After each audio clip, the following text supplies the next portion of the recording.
Hey everybody, this is No Bones About Wrestling. I'm your host Asa, and I'm here with Kay Fabulous. Hey. And this is your AEW Forbidden Door wrap-up show. It was June 25th, live in Toronto, Ontario, Canada. Let's get right to it. Opening contest was an AEW World Championship match with the champion MJF, the hated heel, love to hate heel, defending against New Japan star Hiroshi Tanahashi, also called Ace, as I am often called Ace. So we're bonded in that way. And I tell you, Tanahashi, one or both of his knees are just shot. The man is in pain, and in his match with Swerve Strickland on Collision, they had to work around it. In this match with MJF, they had to work around his knee injury. I feel like they did a better job working around it in this match. In the MJF match? Yeah. I didn't notice it as much in this match. Like, he seems better, and I think it was just how they booked the match. Yeah. Early on, MJF headed outside the ring, gets back in. He asks the crowd if they think he's a coward. Crowd says yes. He then goes to shake Tanahashi's hand. He says, "Shake my hand." So he shakes his hand, then he kicks him. So MJF gets in control, puts on an abdominal stretch, has that on for a bit, and does the old heel move where he grabs a hold of the ropes to put more tension on the hold. And the ref looks, and he takes his hand off the ropes.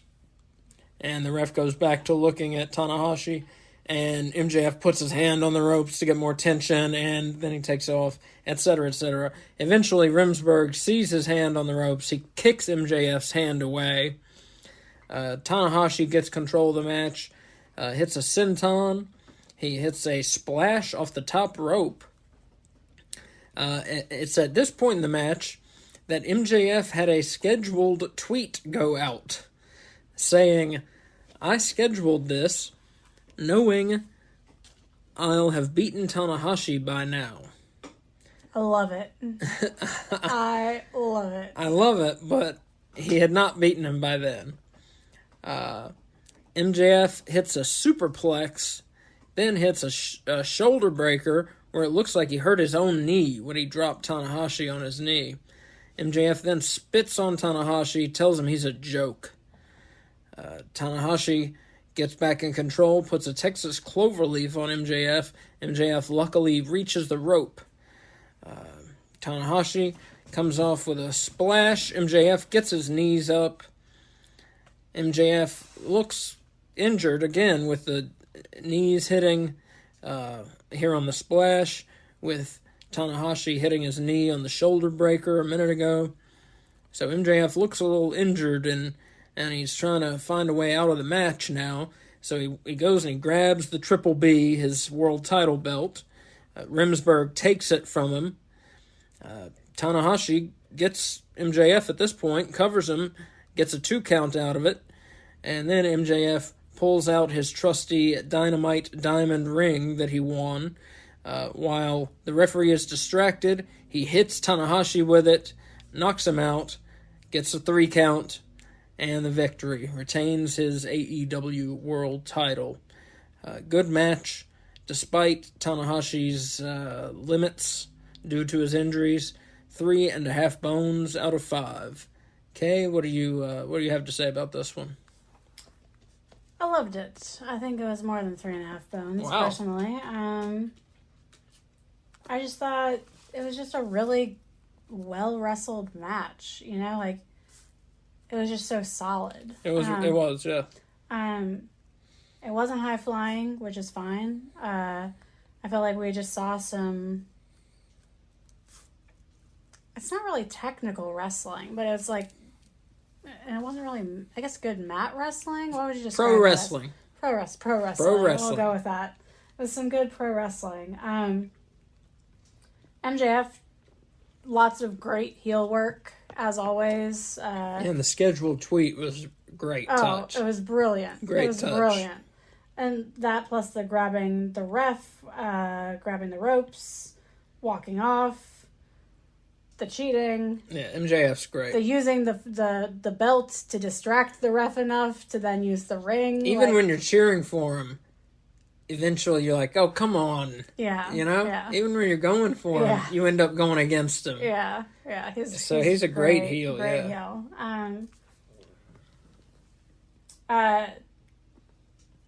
I liked that Tanahashi did get a 5 count, because the audience was counting while the ref was being distracted. So it gave Tanahashi kind of like he would have won if the ref wasn't distracted. So it wasn't a straight up loss for him. Mm-hmm.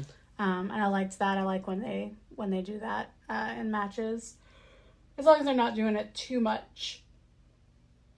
And I liked the Texas Cloverleaf hold that Tanahashi got on MJF. And the ridiculously long submission abdominal stretch from MJF. Yeah. That was the longest I think I've ever seen an abdominal stretch put on someone. Oh, you haven't seen anything. Yeah, no. You go back to the 80s or the 60s, especially. Go back then, Lord. You see some long abdominal stretch holds. So, who is MJF's next challenger? He's Adam Cole. Adam Cole, baby? That's what I think. Because I thought maybe they were going to do just like a one and done, leave it at the time limit draw or whatever. But I don't think that they've since made them partners in the blind tournament, tag tournament. The number one contender tag tournament. Yeah, so I think we're going to see some shenanigans there and then see this feud continue. Yeah, I agree. So Adam Cole was supposed to wrestle Tom Lawler on this pay-per-view. You gotta call him Filthy Tom Lawler. Filthy Tom Lawler on this pay-per-view. But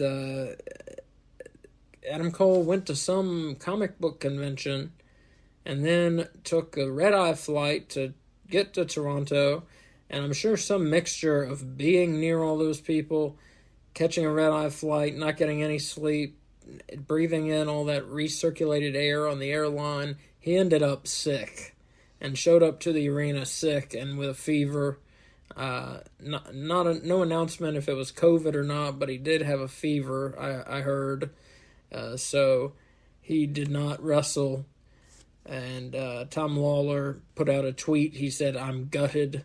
Would have been his first major pay-per-view match in the United States. Yeah, so he didn't get to wrestle.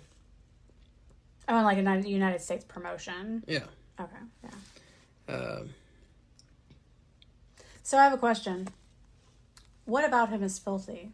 Is he like dirty and unclean, or is it like his mind, or does he curse a lot?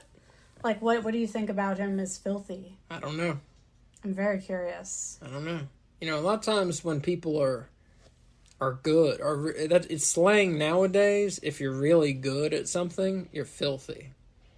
Really? Yeah. Your skills, like if you're really skilled at something, oh, are you any good? Oh, yeah, I'm filthy.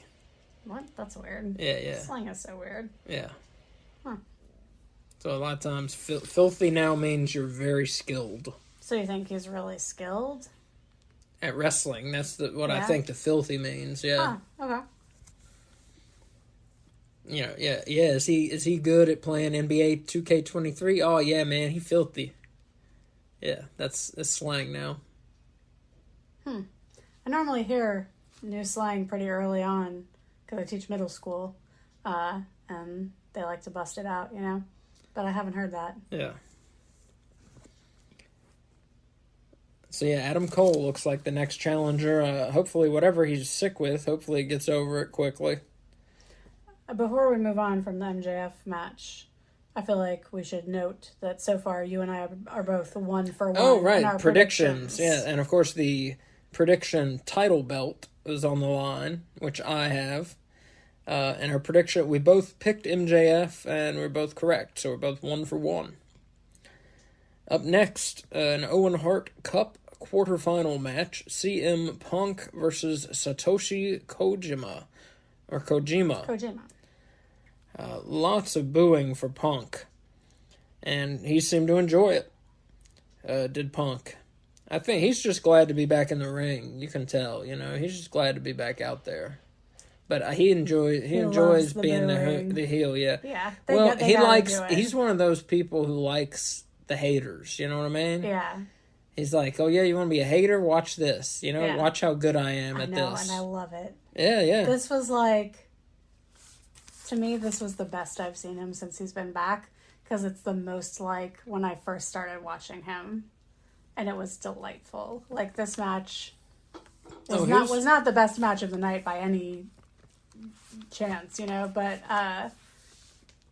it was one of my favorites because it was a fun match. It was me seeing CM Punk as I first saw him, So they take turns popping their pecs, as it's called, making their titties dance, as I would call it. They then take turns chopping one another on the outside of the ring, and Punk again does the Hulk Hogan listen to the crowd, but of course they boo him instead of cheer him. He does the thing where he puts his hand to his ear and listens to the crowd, and then he does the Hulk Hogan leg drop. He did that on Collision, and he did it again here. The two men then take turns chopping inside the ring, take turns chopping each other inside the ring. A lot of chopping to start off. Punk punches Kojima 10 times, gets a 2 count out of it. Then some machine gun chops by Kojima. Kojima with an elbow drop straight to Punk's nuts. Very painful looking spot there. Then a DDT. Punk tries to get back in the match, hits a running knee strike, and then a clothesline. He hits an elbow drop, a long elbow drop, flying elbow drop for a 2 count. He gets Kojima in an Anaconda Vice hold. Kojima gets out of it and hits the Koji cutter, a diamond cutter. Gets a 2 count on Punk. Punk gets him up for the GTS. Kojima gets out of it. He suplexes Punk, gets a 2 count. Punk grabs him again for the GTS. This time he hits it, gets the pin and the win. CM Punk advances to the Owen Hart Cup semifinals. I think he will eventually be the winner. This was a solid match, fun match to watch. As I said, the crowd booing Punk, it really fed his performance. This is his first singles match since he's returned, and he looked good. I gave this match 4 bones out of 5, and we both picked CM Punk to win, so at this point on our picks, we were both 2 for 2. Kay, what do you have to say about this match? Well, I've already said some of it. Yeah. So, for those who are new to listening to us, CM Punk is my favorite wrestler. He's the wrestler that got me into wrestling. And I have missed this version of CM Punk. And it was like the joy that I got when I first discovered wrestling being like renewed by watching this match. So I loved this match. I really enjoyed Kojima, who I had never seen before. Yeah, he was good. He was great. I'd never seen him before either, yeah. Not just with like his wrestling, but also his like personality coming out in the ring. I thought it was great. Yeah, he's an older guy. I'm not sure how old, but he's old. He doesn't move like it though. That was surprising. Yeah, he's in good shape. Because I feel like he looks older than Tanahashi does. But Tanahashi moves like an older person. But Tanahashi's in bad shape. He needs to get some medical attention. Yeah. You've pretty much covered everything that I wrote down. Except for my note that Punk with an angry crowd is my favorite Punk. So CM Punk advances. He will face the winner of the Samoa Joe versus Roderick Strong match in the semifinals of the Owen Hart Cup tournament. I'm excited for that match. What match? Roderick Strong and Samoa Joe. Oh, yeah, I think yeah, that's gonna definitely. be great. Oh, yeah. I'm excited for what I expect will be a CM Punk versus Samoa Joe match. Holy shit. Me too, yeah. Up next was the AEW International Championship match. This was a 4-way match involving a couple of other guys with belts. So we had the champion. Their belts were not on the line, by the way. We have the International Champion, Orange Cassidy, defending against Ring of Honor Pure Champion, Katsuyori Shibata, Jericho Appreciation Society member, Daniel Garcia, and lastly, New Japan Television Champion, Zack Sabre Jr. And I'm going to try and describe the action in this match. It was a good one. It was wild. It was all over the place. Before you get into it, can I point out that the announcers said that this is the 24th defense of the belt for Orange Cassidy. Thank you. And after this, he will tie Jade Cargill's number of defenses. If he's successful, yeah. Yeah, this would be his 25th. This would be his 25th? This was his 24th defense. Is that correct? That's what they said. This is his 24th, this would be his 25th? This match that we are talking about right now Yes. is the 24th match in which he has defended the belts. Okay, and how many did Jade Cargill 25. do? Okay. Early on, Zack Sabre Jr. does his neck spin maneuver on Shibata. That's where he puts his... that's where Shibata's on the ground. Sabre Jr. puts his boots on either side of his head, and then he kind of spins like he's wrenching Shibata's neck, like he's going to break his neck. It's a filthy looking move. Talk about filthy. Sabre Jr. then puts Cassidy in some submission move. I'm not sure what to call it. It looked painful. Shibata and Sabre Jr. try to fight, but Garcia keeps interrupting them. He finally gets swatted away. Shibata hits a drop kick on Garcia in the corner. Orange Cassidy and Shibata cross-legged in the middle of the ring. They sit down cross-legged, crisscross applesauce style in the middle of the ring.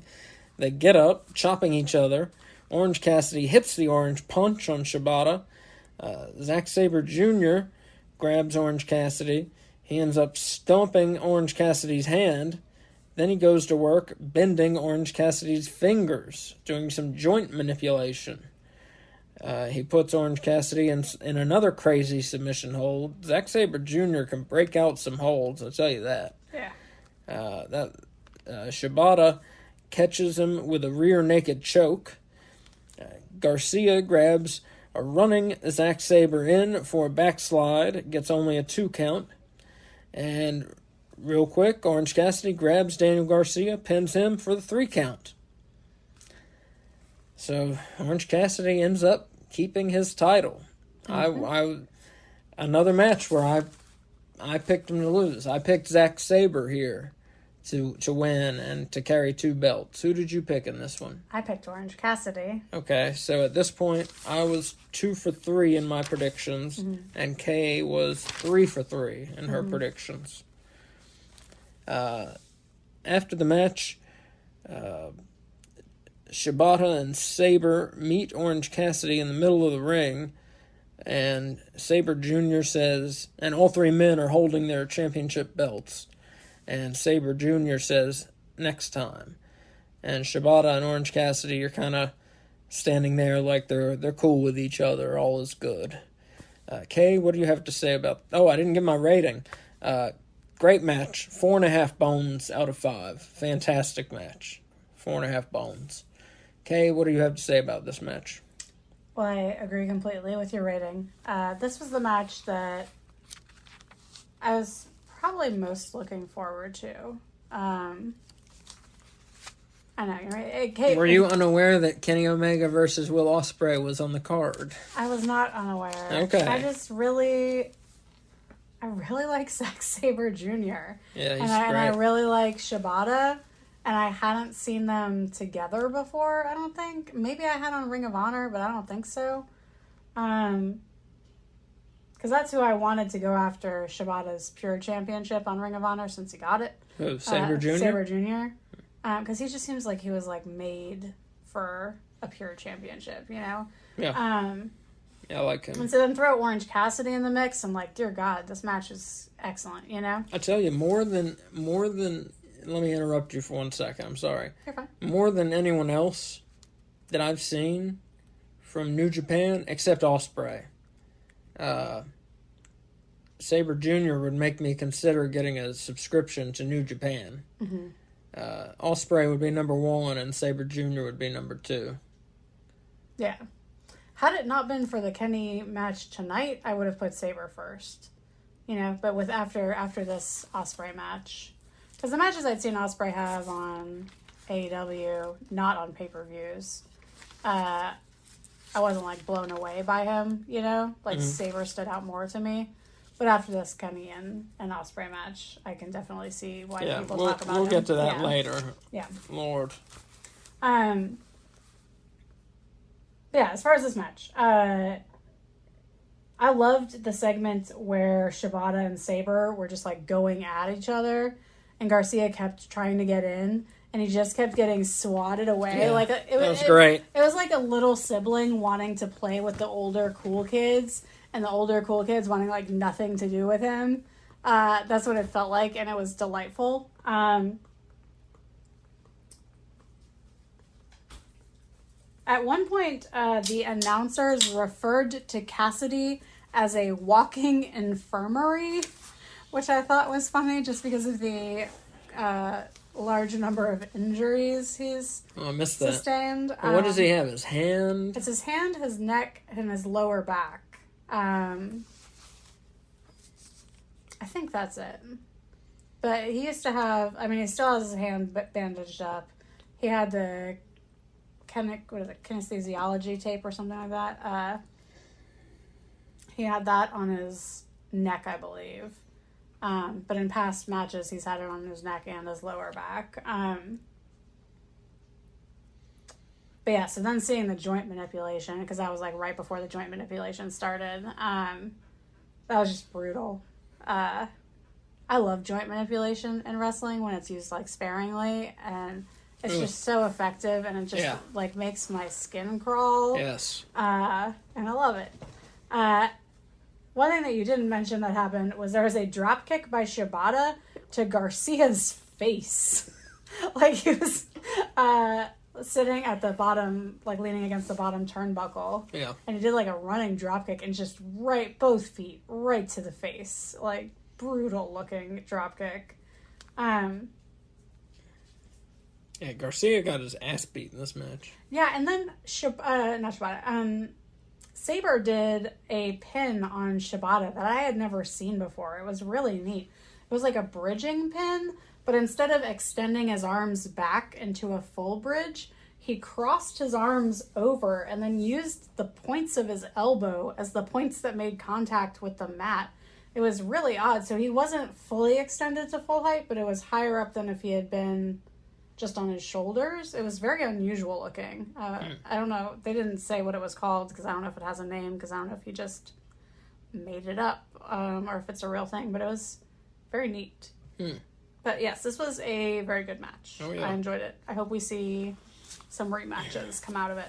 And again, we've talked about this on the show before. So AEW, I think we can probably agree, they have too many belts, right? We've got the AEW, too many singles belts. We got the AEW World title. We've got the TNT title. We've got the International title, and we've got the FTW title. Does that count? It counts. It counts. Not it's the title. It counts. It's in the video game even. Oh, okay. It counts. I'll allow it then. Okay. Yes, they have too many belts. You got 4 singles titles. But they do have 3 shows now. Nonetheless, 4 singles titles. Okay, so my point is, what I'm getting at, we've talked about this a little before. Number one's the world, for sure. Number 4 is the FTW, for sure. They want to present that number 2 is the TNT Championship. The one that, who is it that holds it right now? Christian. Why are you making that face? Because I disagree with you. Christian / Luchasaurus. They want to present that that's number 2, but just based on the number of defenses, the quality of the matches, and look, the international title is here. It's being defended in a 4.5 bone match on the pay-per-view. The TNT title is nowhere to be seen. It's not even on the pre-show. Yeah, which is why I think you're wrong about them wanting the TNT title to be the number 2 title, because if they did, it would be on shows. You know, like, I mean, I think that you think that it should be the number 2 belt and should be the most important because it has a longer lineage, because it's an older belt, and so look who's had it. Well, it has a longer lineage, but also, like I said, look who's had it. Cody Rhodes. Yeah. Brody Lee. Yeah. Sammy Guevara. Yeah, this belt has only been Luchasaurus. This belt has only been around long enough for 2 people to have it. So you can't really compare them in that way. And I think if you look at how they're using both of those belts, the number 2 belt is the International Championship. Without a doubt in my mind. The TNT title seems like an afterthought. In the programming, in the defense, and in who the current champions have been. It seems like an afterthought. I don't know. You may be right. Think about how, even just looking at the Wardlow, Hobbs reign lengths. Yeah. And how they changed them. Yeah. I think that downgraded that belt. Really? I thought that just was to put some attention on the belt. Look, these guys are really battling for this belt. It could change any match they have. That's how much these guys are fighting for this belt. But they didn't. It was like a week-long battle, and then it was over. They didn't continue to fight for this belt. Like, once Wardlow had it again, Hobbs didn't go after it. You know, like, once Wardlow won it back from Hobbs didn't try and get it back.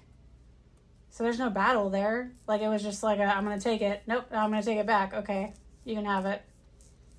Which is really poor... Booking. Poor booking. Yeah. But they've done such an amazing job with the International Championship. Oh, yeah. That it has to be intentional, right? Like, you can't be that good at booking and that bad at booking at the same time accidentally, right? Like, that has to be something, like a reason. I don't know. It's something. It's hard. It's getting hard to say that the TNT title is the number 2 title. It's an uglier belt. It's a worse name. Oh, it's definitely uglier. It's defended less frequently. But we're not going on the looks of the I am belt. going partially on the looks. That's not the International Champion belt is so much cooler. And the idea that I really want them to make it an international championship. Like, when Orange Cassidy eventually loses it, I want him to lose it to someone in a different federation. Like, to make it a legit international belt. I think that would be such a good, smart move. Yeah, and smart and then usage. somebody from AEW has to, like, go over there to get it back. Exactly. Yeah, that would be awesome. I think that would be great. That'd be awesome. And I think the title lends itself to that, you know? And the fact that it is a new belt, so there's not a history to fall back on. Like, they can make that part of what this belt is about, which is what I think they should do. It's, no doubt. This belt is way better than the freaking TNT title. I don't know. When I say TNT title, I make a face. I don't make a face. Like I said, I just can't, with the lineage, with Cody Rhodes, Scorpio Sky, Brody Lee, Wardlow, Powerhouse Hobbs, who have been getting pushes up. I can't say that the international title, they've been booking the hell out of it. They've done a great job. It is very close to, it is getting closer to the TNT title. but I can't say it's the number 2 title. It's the number 3 title. No, it's not. But I can see why you want it to be, but it's not. It's not a matter of what I want. I'm not saying anything that I want. You want the second one to be more. You want the TNT title to be more important because of its lineage, and it's not. I'm not saying none of this has anything to do with what I want. Mm-hmm. I'm just saying number 2 is the TNT because it's older, because of who has had it. You know, because of the way it's been booked. The problem is you're using the word is instead of should be, because you should be saying the TNT belt should be the number 2 belt because of its lineage and who's had it and its history, but it's not. It's the number 3 belt because of how it's been booked and how the international championship's been booked. Maybe it used to be the number 2 belt because when the IC first came out, or what was it, the All Atlantic champion at that point, that belt was definitely the number 3 belt, but that is no longer the case. I don't know. Well, we could argue about this all day. Yes, Let's move on. I feel very strongly about it. Let's move on. But yeah, great match. Next up, we had a Sonata and Jungle Boy Jack Perry video package. And now we have the IWGP Championship match. That is the New Japan Championship. Sonata, the champion, defending against Jungle Boy Jack Perry, and he's accompanied by the FTW champion, Hook. Sonata hits a big drop kick on Perry. The two then exchange some big chops. The chopping is out of control in AEW. I'm telling you. With the fucking chops. Yeah. It's enough already. Yeah. It's a goddamn every fucking match. We don't need every match with the goddamn chops. One of the announcers, I can't remember which match it was, but it was during Forbidden Door. One of them said, yeah, even though chops are loud and they turn your chest red, this move is really better. And it was some other move that the guy was hitting, like in place of the chops, you know? But I was like, if your announcer is pointing out why other moves are better than the chops, which is what half of your wrestlers do for like at least 25% of the match, it feels like. It's not 25% of the match, but it's out of control. Yeah. They got to rein it in. I agree. Maybe we can start a petition. Stop the chop. Stop the chop. I love it. Sonata then put Perry in some stupid hold where apparently you can't get out of it. Oh my god. Where apparently your arms and legs... Listening to the announce team try and justify the bullshit we were seeing was just sad. They were like, oh, if you pull your arms to try and get out of it, then your legs tighten on your hands. And if you pull your legs to try and get out of it, then your hands tighten on your legs and you're trapped. And it's like, we all have fucking bodies. We know how the human body works.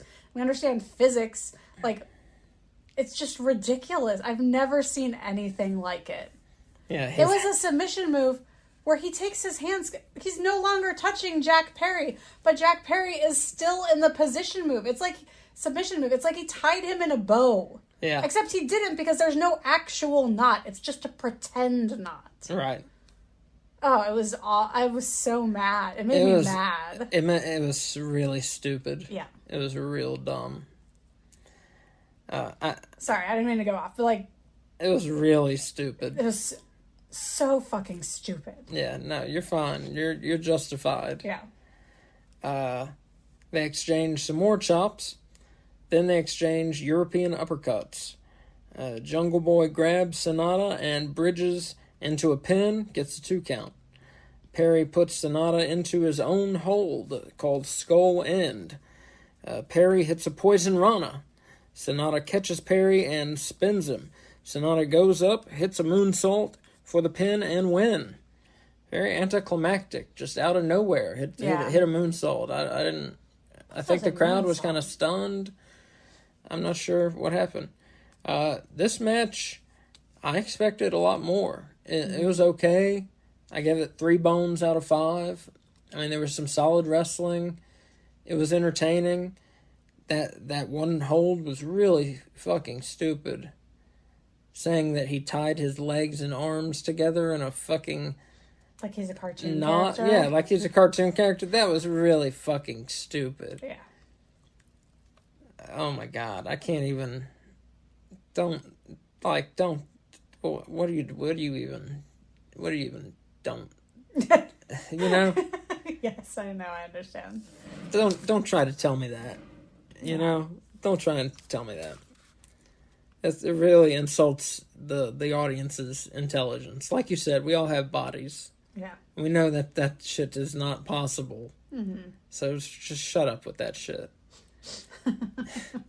That's really fucking dumb. Yeah. Where he tied him in a knot, and then just left him in the middle of the ring, and then went around basking in the applause. Look what I've done, ladies and gentlemen. I've tied him in a knot. Look at him. Look at him. Look at him struggle. Like he can't untie himself. It was that was the spot. Because he's trapped. And he goes around basking in the applause. Yeah. Look at what I've done. I've tied him in a knot. Clap. Which, you know for what me. I thought about? Like, the people there, they can't hear the announce team, right? I'm assuming it's like WWE, where if you're seeing the show live. Right. So if you haven't seen Sonata wrestle before and you haven't seen this move, wouldn't you be like, what the fuck is happening right now? Would. Like, why would. is Jungle Boy just like sitting all crouched in a ball and not moving? Like, I would have been very confused. Yeah.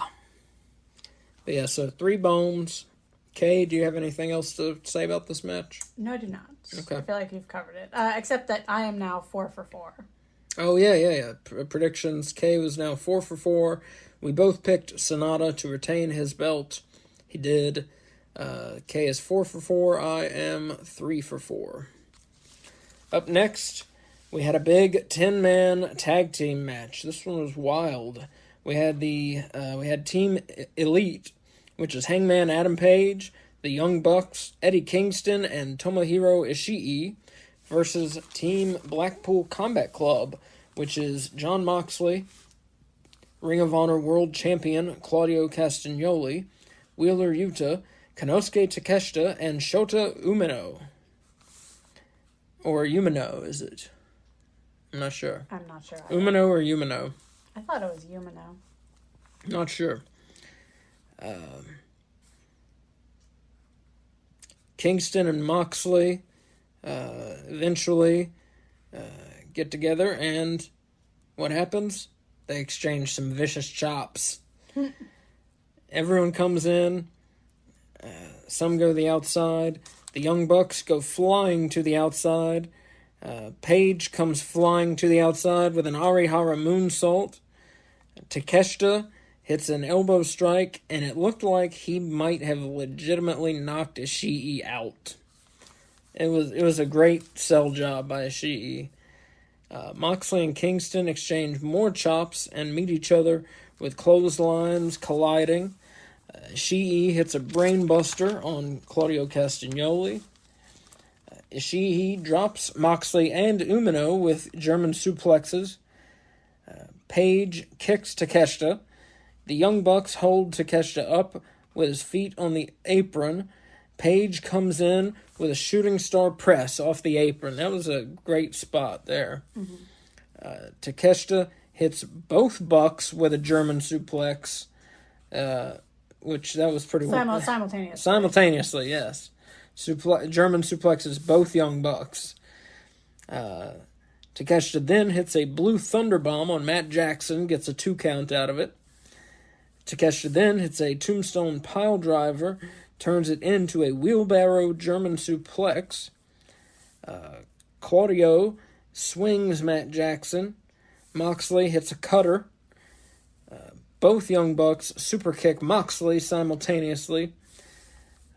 Tomohiro Ishii hits a lariat on Yuta, then a sheer drop brainbuster. And I didn't even write who pinned whom. I did. Thank you. Who pinned him? Ishii pins Yuta. Okay. After the brainbuster? I did not write down that part, but I would Okay. assume so. Maybe after the brainbuster. That You was the have to last know thing that I wrote Yuta's the one down. that gets pinned, though. He's always the one that gets pinned. I usually write that down. I don't know why I did. It was a wild match. The last thing I wrote down was wild match! ! It was a great match. It was non-stop action 4.5 bones out of 5. Another 4.5 bone match. I was going to ask, how many is that so far? Well, so far... We're on match 5. So, let's see. MJF match was 3.5.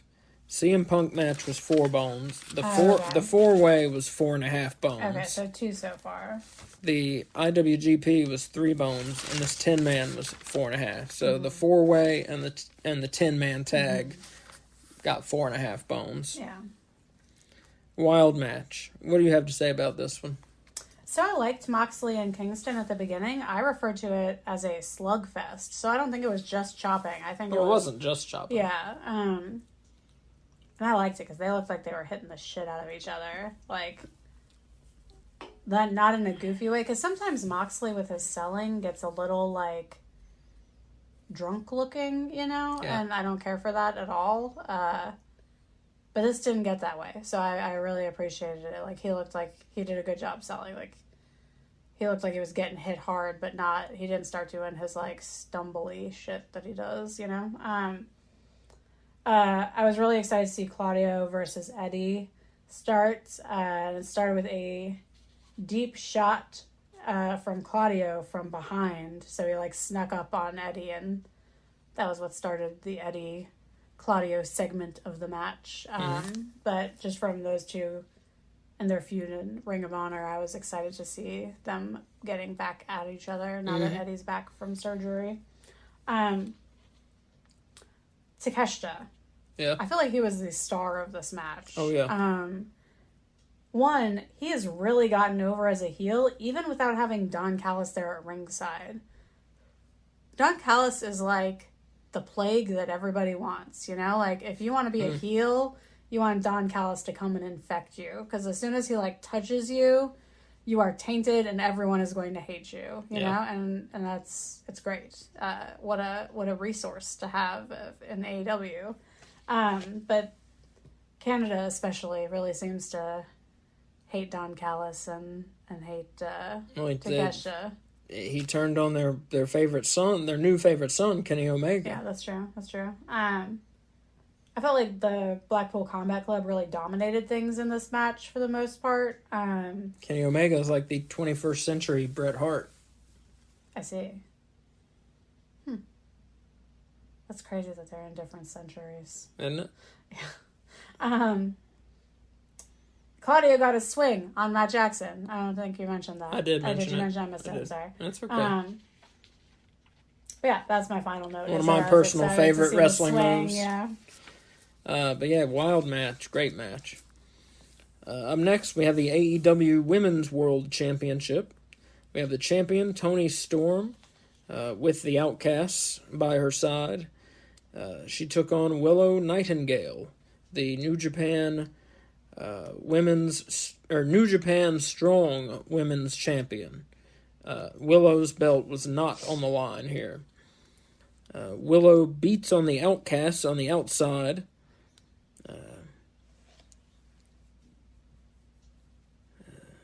In the ring, Toni Storm hits a snap suplex, gets a quick 2 count. Willow drops Toni Storm with a Death Valley driver right on the apron. It was a very dangerous spot. I was afraid for Toni. I've heard, I need to look into it more, but I've heard in several matches that Willow has hurt ladies. I need to look into it more. I have not heard that at all. I heard Dave Meltzer say it today. I was listening to him talk to Brian Alvarez about this show, Forbidden Door, and he was saying Willow Nightingale has a reputation for being a little maybe reckless, and has caused some injuries. And this spot is what brought up him saying it, with this Death Valley driver on the apron. But then gets her in the ring and gets a 2 count off of that, does Willow. The Outcasts get kicked out of the ringside area.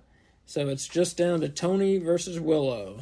So no longer Saraya and Ruby Soho to worry about.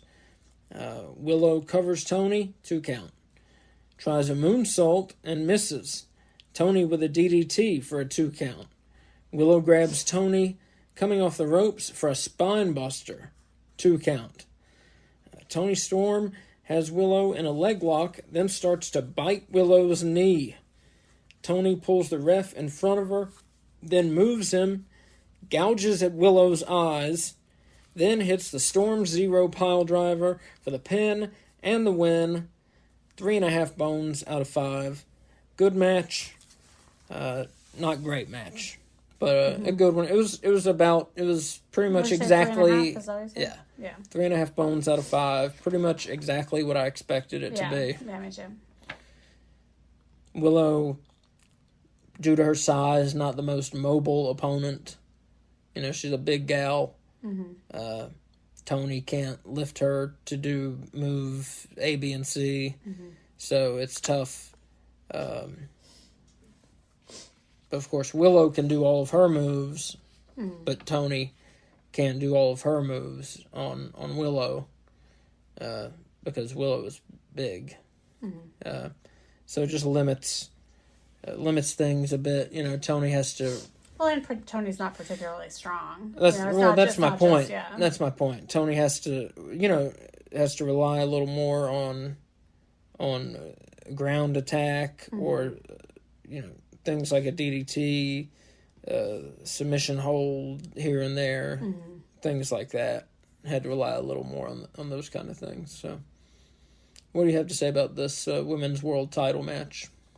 The only women's match on the show. Yeah. If you don't count 0 Hour, which I don't count 0 Hour. Yeah. I had just written down, I wish they could have just a regular match without all the bullshit. What do you mean? Right before Saraya and Ruby Soho got removed from ringside, so it's like I willed it into being. So you can thank me for getting them removed from ringside. Oh, I see. Because I wished it into being. Yeah, I just want... I'm tired of, the Ruby Saraya interference. I want to see a Tony Storm match that's, a real Tony Storm match without all the bullshit and distractions. Because it's distracting me from the match. Yes, they're distracting the opponent. It's also distracting me from, watching a good match, Mm-hmm. I don't like it. I just want to see, a real match. I think both of these ladies are good enough where they can have a real match without all this extra shit. I just didn't care for that. And so I just want to point out real quick on the predictions. At this point, I am 5 for 6. I'm 6 for 6. And Kay is 6 for 6. Yeah. And what were you saying? I'm sorry to interrupt you. Oh, you're fine. I was just saying that I'm tired of Saraya and Ruby interfering in the matches. Tony doesn't need them to. I feel like it takes away from the matches rather than adding something to them. Mm-hmm. I think that there's a place in heel wrestling to have people interfere on your behalf and have it be part of the story and have it be good. Yeah. But it's so frequent. It's in every match. It just is getting boring. You think it takes the focus off of Tony's wrestling? Yes, yeah, I do. Do you think that she should not be in the Outcasts? Or I think that she should be in the Outcasts, but I think as strong, empowered women, they should trust each other to have the ball on their own. They don't need the assist. But they're heels. I know that. They can cheat on their own. I'm saying, Tony Storm can cheat. That's fine. On her own. On her own. I just don't need So you don't want them coming to the ring with them? I don't care for that, no. I see. Especially because there's 2 of them. It's just super... and part of it might be, I'm really easily distracted. But I find it distracting. And I, half of America, am super easily distracted. So I'm sure I'm not the only one, And, I love Toni Storm. I want to see her wrestle. They're distracting me from watching her wrestle. So, therefore, I don't like it. I don't know. The India Deathlock submission by Willow was awesome. And I loved Tony biting the knee and gouging the eyes. Mm-hmm. Yeah. I like it when heels play dirty. Oh, yeah, definitely. But I like it when they play dirty themselves and don't have other people do it on their behalf. I got you. Yeah. Or that can happen, but like in moderation. But yeah, Tony did well, did the best she could. Like I said, it's tough when you have an opponent where you can't, who is oversized. You know, Willow Nightingale is, like I said, a bigger gal, where Tony can't do some of her moves. You know, it's tough to have to work around that. You know. Mm-hmm. So. Well, you can always hit the gym and build more muscle so you can lift heavier people. That's true. That's true too. Like, I think if she and was Willow can always hit the gym and be leaner so that her opponents don't have to lift her so opponents heavy. don't have to But I lift. feel like as if she was heavy. in a match with Rhea Ripley, I bet Rhea Ripley could lift her. But Rhea Ripley's not here, so I know. That's what I said. If she was in a match with Rhea Ripley. yeah. Okay. So let's see. Up next, we got. Well, so let me ask. Yeah. So, who is Tony's next opponent for the women's title? Who do you think? I think if there is a just God in the universe, that it is going to be Hikaru Shida. Because that is what AEW fans deserve. I would like to see that. I hope you're right.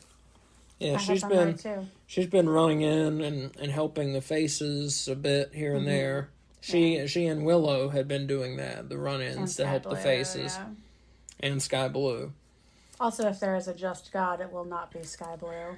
Yeah, she's not ready. Not ready.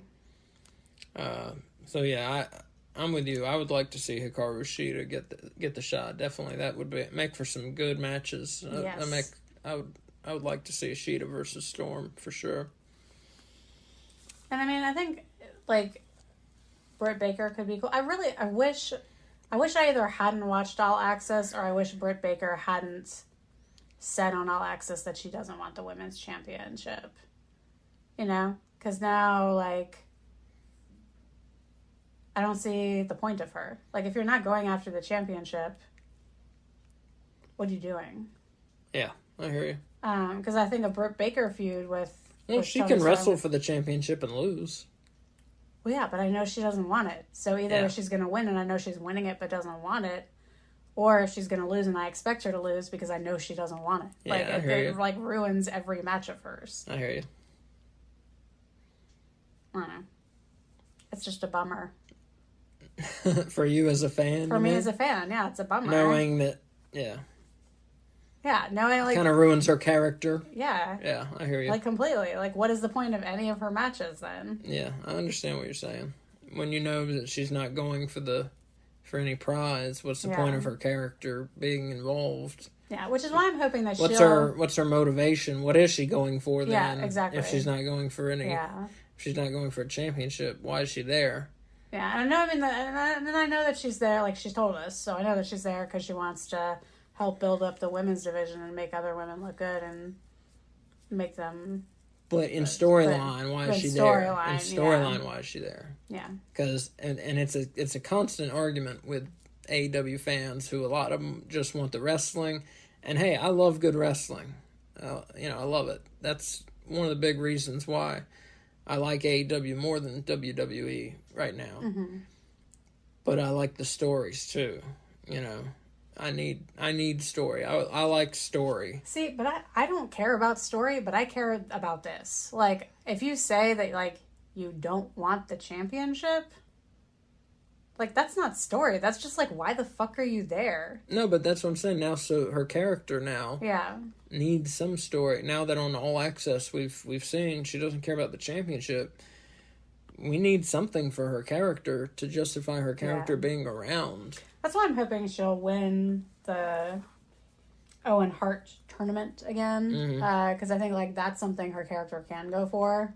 Because she hasn't publicly said, I don't want to win this. Yeah. Which, like, what an odd thing for a wrestler to say on public television. You know, like, I don't want the championship. Weird. Not on public television. It's on cable television. Television that the public can see.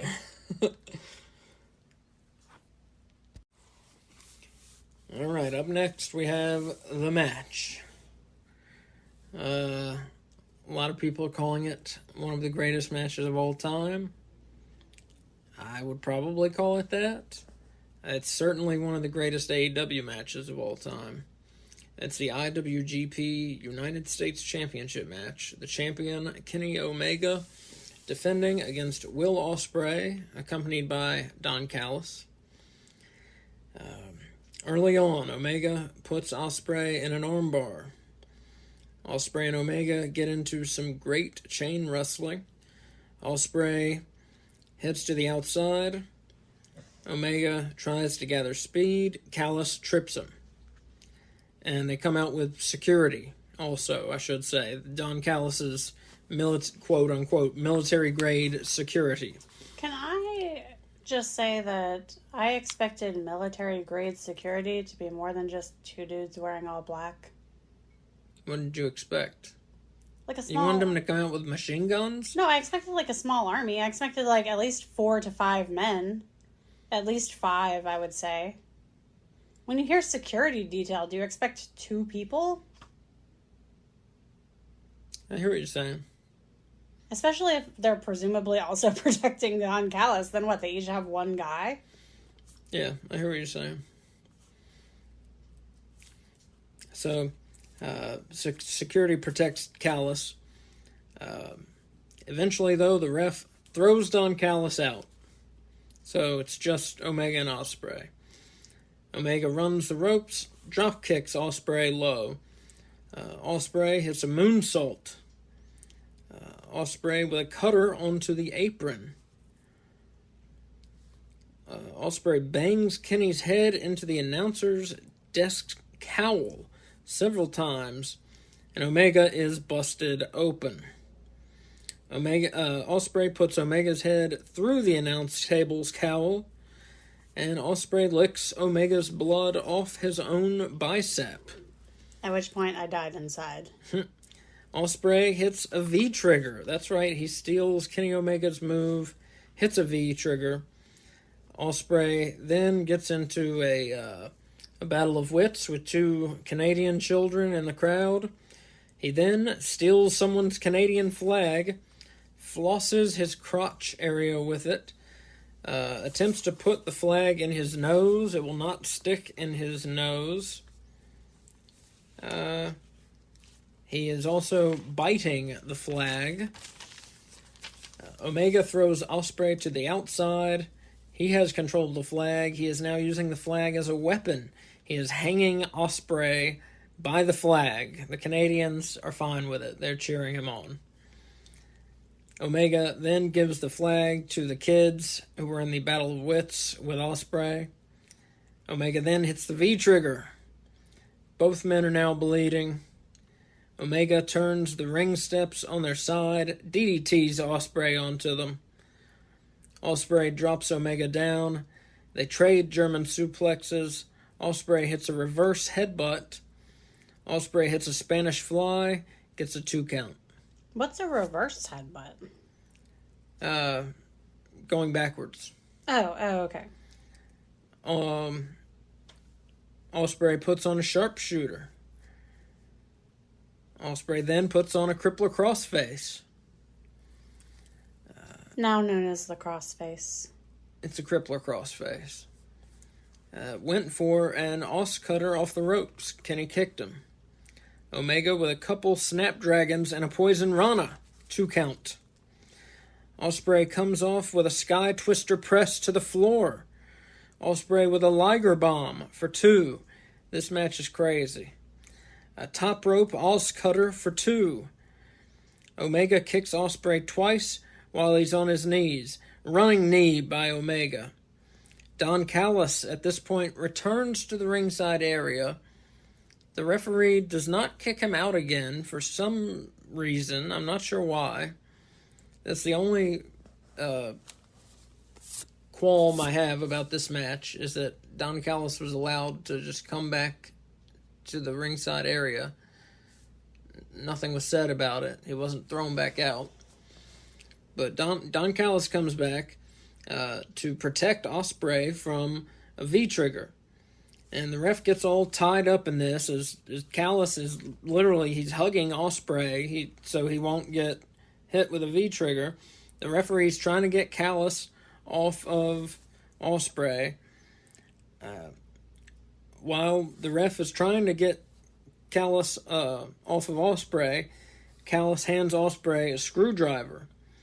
Kenny Omega gets Ospreay up for the one-winged angel. Ospreay stabs him in the head with a screwdriver, hits the hidden blade, and then the Stormbreaker hits the one-winged angel, gets a 1 count. Crowd goes crazy. Ospreay then hits a Tiger Driver 91, drops Kenny Omega right on his fucking head. Right on his head. Right on his head. I grabbed Kay's arm at that point. I thought he was dead. I mean, I thought he was going to die, honestly. I thought he was going to die right in front of us. I thought he was going to die or be crippled right in front of us. I just thought he was going to be severely concussed. I'm not joking. I thought... Yeah, it looked bad. It looked... Oh, even thinking about it gives me, like, the creepy crawlies, you know? Mm-hmm. Yeah. I thought...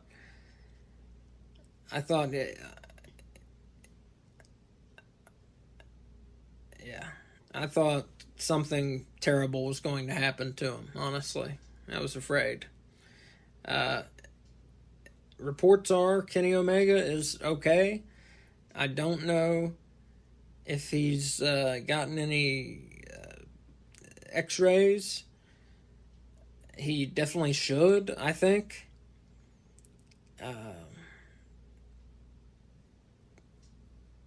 But who knows? Who knows? We are not doctors. We're not doctors. Yeah, we don't need to tell you that. But he definitely should get x-rays. Because that's the thing, is like, it's not, you can feel fine and still have shit wrong with you, you know? Yeah.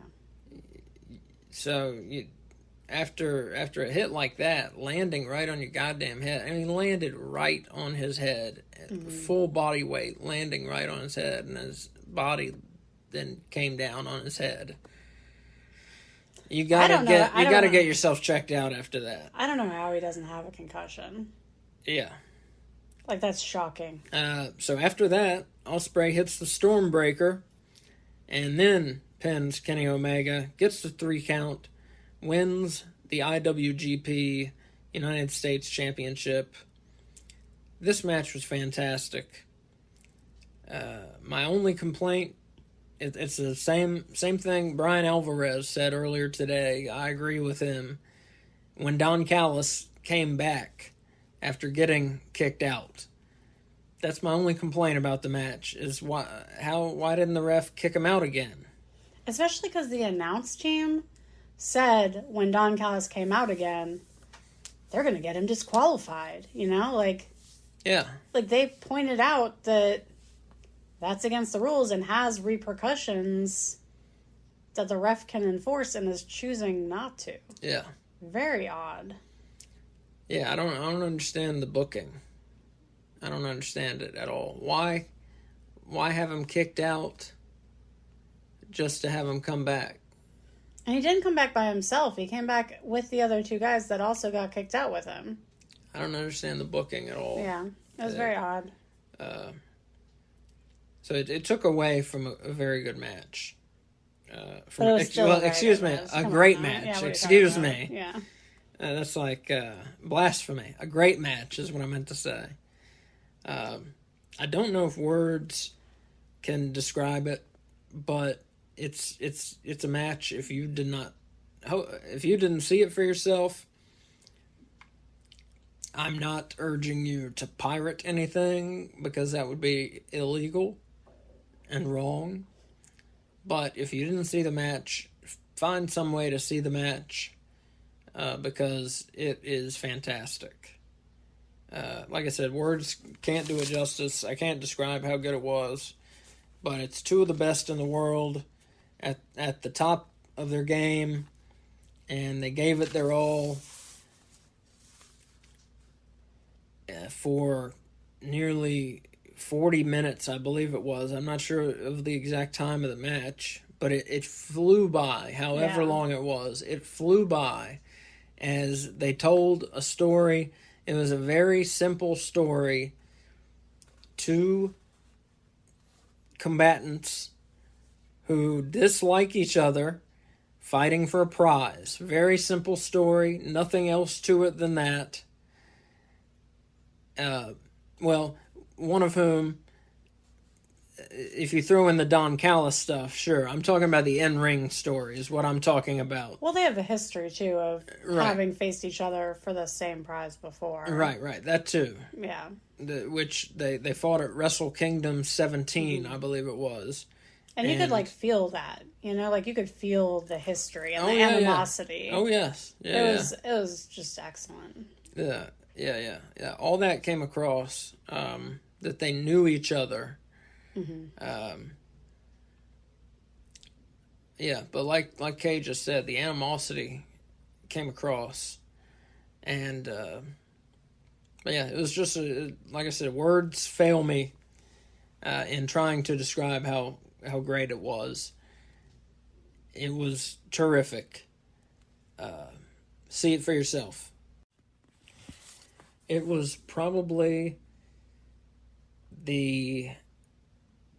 it's tough to say. There have been some great matches in AEW. It's in the top 5 matches that AEW has ever put on. That's for sure. This is one of the best matches I've ever seen in my life. Yeah. I'm not sure. It's so tough to rank matches, especially of different eras, to rank them. See, but I don't have that problem. Them. I only have this era. Yeah. So, like, for me, this is one of the best matches I've ever seen, easily. Hands down. Top 5, probably top 3. This might be the best match I've ever seen. Really? Wow. Yeah. With the exception of the Don Callis confusion. When you're talking about, like, the actual match itself, I just feel like the expressions on these gentlemen's faces as they fought told the story alone. Like, I feel like if you had the camera zoomed in on their faces throughout the match, like, you would be able to tell what was happening in the match by their expressions. You know, like, they just, their whole body told the story. It was excellent. And so the series now, Omega won at Wrestle Kingdom 17, I believe it was. Ospreay now got the win at Forbidden Door, so they're 1-1. There's got to be a tiebreaker. AEW has All In coming up. Yeah, let's do it. So you got to figure that this is coming for Wembley Stadium. Ospreay versus Omega. Hell yeah. I mean, it's set up. If I had to bet my money, I'd say 2 matches that are heading for Wembley. Ospreay versus Omega, Sting versus Jericho. I think are 2 matches that are heading for Wembley. I agree. If I were a betting man, and I am, if I had anywhere to place a bet, I would bet it on those 2. Did you give us your bone rating for this match? Oh yeah, 5 bones. I don't know if I did or not. I don't think you did. 5 bones out of 5. I mean, I think it was clear from the way you were talking about it, but I felt like you should make it official. I'm not sure the last match I gave 5 bones, but it's rare. My guess would be an Elijo del Vikingo match. Yeah. Because I think all of his have been 5 for you. I think all of his have been 5. Yeah. It probably was an Elijo del Vikingo match. I don't give 5 bones easily, but this was 5 bones. Definitely. Out of 5. And on this one, the predictions, I picked Will Ospreay to win, so I was 6 for 7 at this point. Kay picked Kenny Omega to win. What? I picked Will Ospreay. Oh, I'm sorry. She also picked Will Ospreay. I'm sorry. Yeah, so I was 7 for 7. So she was 7 for 7 at this point. Yeah. I was 6 for 7. Yeah, because I was kicking ass. Yeah. I was 6 for 7. She's 7 for 7. So, only complaint about this pay-per-view, very predictable. Mm-hmm. Very predictable card. Yeah, because if you've listened to our prediction show results before, we're usually over 50% correct. Yeah. But not this correct. Like this is much higher than normal. I wouldn't say much higher. We do a good job. Yeah. Don't put us down. No, I'm at this point I'm 100% right. So that Yeah. doesn't happen 7 matches in very often. That's true. Up next, we have a trios match. And man, following that, Jesus. Poor bastards. Darby Allin, Sting, and Tetsuya Naito versus Chris Jericho, Sammy Guevara, and Minoru Suzuki. Sammy leapfrogging and backflipping at the beginning with Naito. Darby and Suzuki get into it. Darby springs off the ropes into a sleeper. Sting and Jericho get to fighting each other. Sting gets Jericho in a Scorpion Deathlock. Darby runs at Sammy in the corner several times. Guevara hits a Spanish Fly on Darby. Naito spits at Jericho. Jericho catches Naito in a sleeper. Jericho hits the Judas effect on Darby while Darby is diving outside. Jericho tells Sammy to jump on Sting through the table, so Sammy does. I think Sting is supposed to move, but he doesn't, so I'm not sure what happened there. At one point... Wait, so did Darby stomp on Sting on it? Well, no, at one point, I think it was Sammy landed on Sting. Landed right on his head. Another injury. Yeah. Landed right on his head. And I think Sting got concussed. Because then, on this table spot, there was one point where he was supposed to... where he wasn't supposed to get in the ring, and then he got into the ring, and he seemed confused. And then there was this spot where he was supposed to get off the table, I think, and he didn't get off. Where he was supposed to get off the table, I think, and he kind of was getting off the table while Sammy came, but he didn't get off the table all the way. So did Sammy when Sammy hit came him? through it. Sammy didn't hit him, but Sammy kind of hit the table while Sting was getting up. So I think Sting got a concussion. Yeah. I believe it was Sammy Guevara landed on him.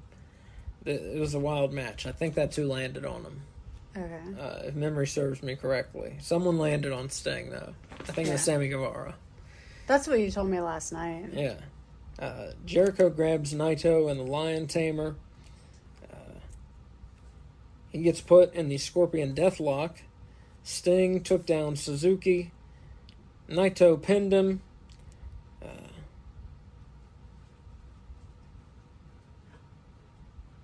Jericho attacked Naito with a bat.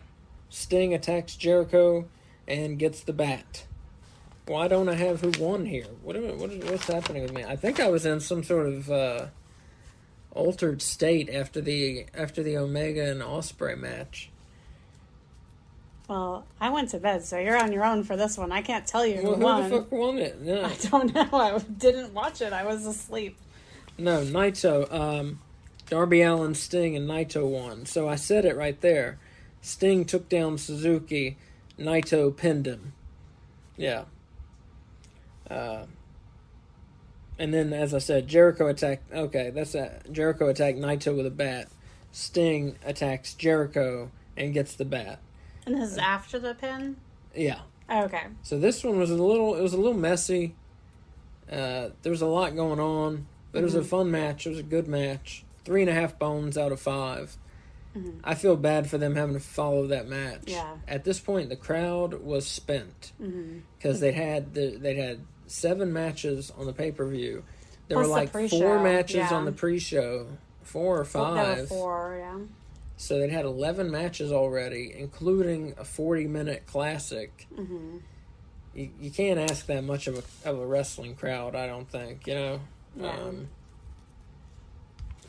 Yeah, and just to me, 10 matches is about as much as you want to have on a card. But that's not what AEW's been doing, and that's fine with me. With their ticket prices, because I'll tell you this, we're going to Collision, and the tickets were $80 dollars. But that's for a Ring of Honor taping and a live Collision show. It's also for fairly decent seats. Yeah, but so they better be giving a lot of matches for $80 dollars. Yeah.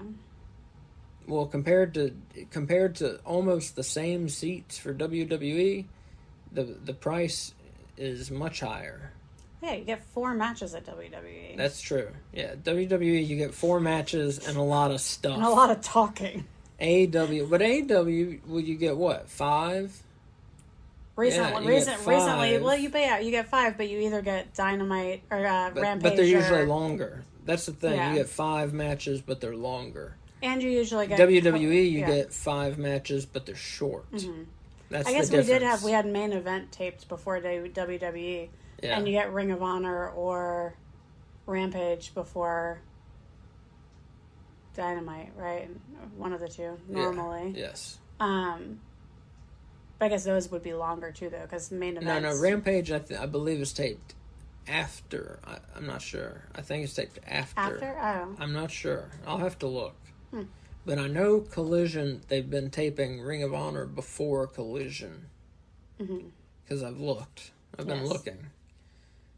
They may change it, but I know that's what they've been doing. Is taping Ring of Honor before Collision. I have been told by you that I will get to see Ring of Honor before our Collision taping. I have told you they've been taping Ring of Honor. Okay. I just said it. Yeah, they've been taping Ring of Honor before Collision. You're making it sound like it might change, though. I don't want it to change. Well, I don't know what the hell Tony Khan's going to do. Yeah, maybe I should write him a letter.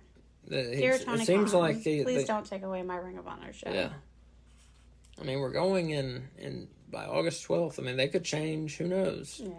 They might pull a...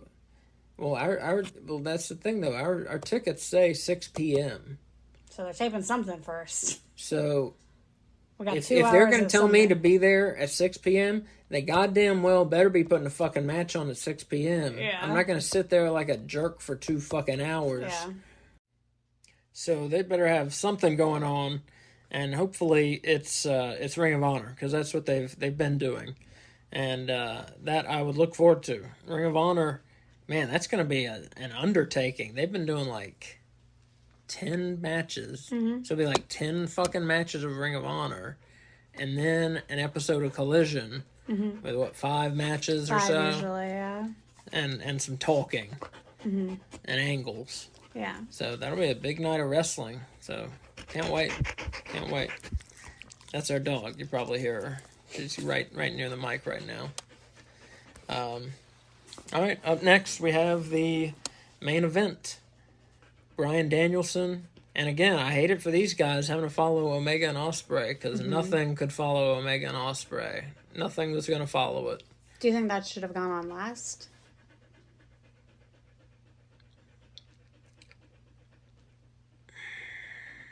Yes, I do. Yeah, I definitely do. Because I thought, going in, it was going to be unquestionably the match of the night. I told you it was going to be the match of the night.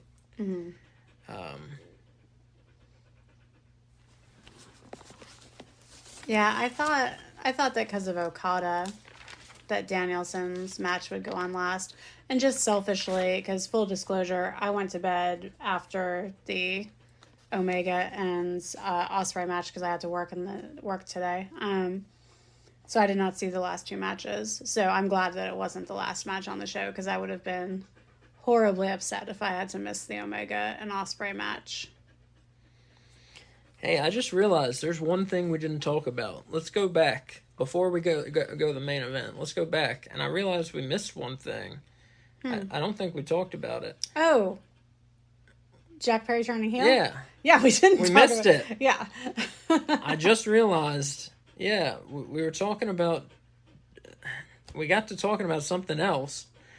After the Sonata versus Jack Perry match, Jack Perry and Hook are going up the ramp to leave, and Hook goes to raise Jungle Boy's arm up, and I predicted this before the match. I told you Jungle Boy is turning tonight. You remember? Yes, I also said that though. Okay. And we have recordings, they said. Okay. And and he goes to hold up Jungle Boy's hand, and Jack Perry just clotheslines Hook and nails him and turns heel. And he goes, Perry does, and picks up the FTW belt and holds it up for a moment and then throws it onto the stage, disgusted with Hook. And apparently they're no longer friends. And apparently they're pulling the trigger, so to speak, on Hook. And now we're going to see Hook against a real wrestler. Because we've had him against jobbers. We had him against Ethan Page a little. Mm-hmm. We haven't had him in any real feuds, any quote-unquote real matches, storylines, anything like that. Because of his size, they've been very careful trying to get the believability, trying to keep it where things are believable. So we're going to get a Jack Perry versus Hook feud. Which, I don't know if that's what Jack Perry needs. Because Hook's undefeated, isn't he? Hook is undefeated. Yeah, so is he going to either break his undefeated streak to Jack Perry, or is Jack Perry going to start losing matches? Well, I don't know. Who's going to come out of the feud victorious? Jack Perry almost has to. So it looks like Jack Perry is going to end the undefeated streak of Hook. So why is that bad? Jack Perry is one of their, rising stars. I know he is. You just don't like him? I just don't think he's good enough to end Hook's undefeated streak. Who should end Hook's undefeated streak? Like a million other people? Well, real quick, while you think of a name, because I want a name. Oh, okay. Taz played this well, so Taz is announcing, and he says, I forget what he says. He might said "holy shit" or something to that effect, and he says, well, that's a grown-ass man over there. He's got to handle his own problems. And so Taz doesn't go and help his son, but he played it well, and he said, basically said Jack Perry is a dead man. Mm-hmm. So that was pretty cool. Taz played it very well. And Taz then, I believe, disappeared for the rest of the night, actually. Disappeared from the announce team. They did a revolving announce team. I don't know if you noticed. Yeah. But they changed. They got so many fucking announcers. How many announcers do they have there? Well, there's 4 on Dynamite alone. There's so many. Yeah. There's so many. So while I was talking, did you think of a name? Who should end Hook's undefeated? Okay. Well, I was trying to think of what level wrestler would make sense to end his streak on. It needs to be someone... Well, he's at the lowest level. I mean, almost. He's the FTW champion. He's undefeated, but that's because he's beaten... So he's C? That's because he's beaten no one with a name, really, besides Ethan Page. I need to know what the levels are. Is it A, B, C, and D, or is it ABC? Let's say C. He's C out of ABC. I see, I disagree. Let's say it's ABCD. He's D out of D. Well, then, fucking anyone can end this streak. Okay, well, you're not going to pick a name. Okay. No, I got nothing. We're moving on. Who do you think should do it? Jungle Boy Jack Perry? Jack Perry, yes. Jack Perry. No. Yeah.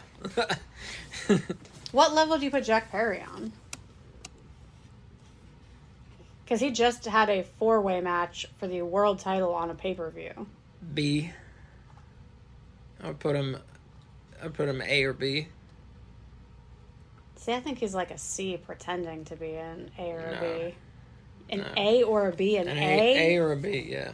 Well, yeah, he fought for the AEW world title, and then he fought for the IWGP championship. So, yeah, he's like I'm going to say an A, yes. I say he's getting booked in A-level What did matches. he do to you? What do you have against Jack Perry? He's not that interesting in the ring. He's not that good. He's getting pushed way harder than his quality of wrestling warrants. Way harder. Like Austin Theory hard. Do you think it has to do with his looks? I'm sure that's part of it. I think it has to do more with his name. Do you think he's handsome? Do you think No. it's the sky blue effect? No? Do you think he looks weird? I'm just not into jungle boys, I guess. And he's also like 12 comparatively age-wise. Do you think he's gonna finally drop the Jungle Boy moniker now? He has to. If he's dropping the song, which he is, I think, because he was making fun of the audience as he was leaving for dancing to his song.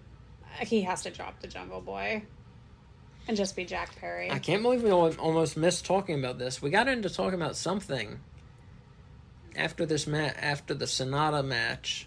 I forget what it was. We got into talking about something and totally missed talking about his heel turn. Yeah, I'm glad you got that. I remembered it. God, what in the hell did we get to... I'm trying to now figure out what we got to talking about. I gave it 3 bones out of 5. I don't know. Anyways, Jack Perry's a heel now. As I predicted. Here's my question, though. Okay, so Hook. He got the FTW championship from Ricky Starks. He won it. Yeah. From Ricky Starks, yes. Yes. Well, I mean, yeah, I meant got it, like won it. So, Hook can beat Ricky Starks, but he can't beat Jungle Boy? What are you saying? I think Ricky Starks is a better wrestler than Jungle Boy. What are you asking me? I didn't say he can't beat Jungle Boy. I'm just saying in this feud, Jungle Boy is going to come out on top. Oh, I see. Okay. In this specific feud, Jungle Boy is coming out on top. I don't care for it. Yeah, I forgot Hook beat Ricky Starks. I forgot that. That's who he got the belt from. So that's believable. And he beat Ethan Page, which is borderline, but Hook does have his suplex and his submission skills. It's just he's so small, and I like the guy. I mean, I'm rooting for him. It's tough. The believability, you know, he's just so small. Darby Allin, that's who I'm picking. That I think should end his streak. Darby Allin should end his streak. That would be more believable to me than Jungle Boy. Okay. That would be an interesting match, wouldn't it? Darby Allin versus Hook. The size, I think, would be good. Because we've never really seen Darby Allin wrestle someone his own size. I mean, Hook's a little bit bigger, like muscular-wise, but similar in height. How about have Darby Allin go in there and try and save his friend Jack from the dark side, and have a Darby Allin, Hook, Jack Perry triple threat match. Oh, I love it. I'm totally down for Jack Perry being involved if that's the case. That would be cool. I don't dislike Jack Perry. I just don't get the hype. I don't think he lives up to it. I think he's good with a lot of potential. I've watched him improve a lot over the last 4 years. When AEW began, he was still definitely like training. He looked like a wrestling trainee out there doing matches, and now he's a wrestler doing some very high quality matches. And I hear what you're saying about his booking, but he's getting booked in these big matches, and he's filling the boots. He's getting booked in these big matches, and he's taken the opportunity, and he is living up to the expectations, I think, and filling the boots, as I said, that he needs to, you know. I think if we looked back at the history of Jack Perry matches that we have watched and rated, you would have at most given 2 4-star or above matches to Jungle Jack Perry. Now, this match was with Sonata was not great. This, as I said, 3 bones out of 5. Yeah. This was an exception. I don't know if it was his fault, if it was Sonata's fault. I mean, it was good. Like I said, it was okay. I was entertained, but it was just an okay match. He has had 2 matches that I would say are good and that I would watch again. Like really good, not like good, but I mean like really good, to the point where I would watch them again. Like the Fatal 4-Way. Yeah. And then the Christian match. Those are the only 2 that I feel like where he was solo that are good enough where I'd be like, oh yeah, let's watch that again. You know? Yeah, had a bunch of great tag team matches where he lived up to the hype. Yeah, but he wasn't pulling his own. He wasn't doing that by himself. No. You know, and I feel like Luchasaurus elevated him. Like he was there for a reason in the ring with him. Yeah.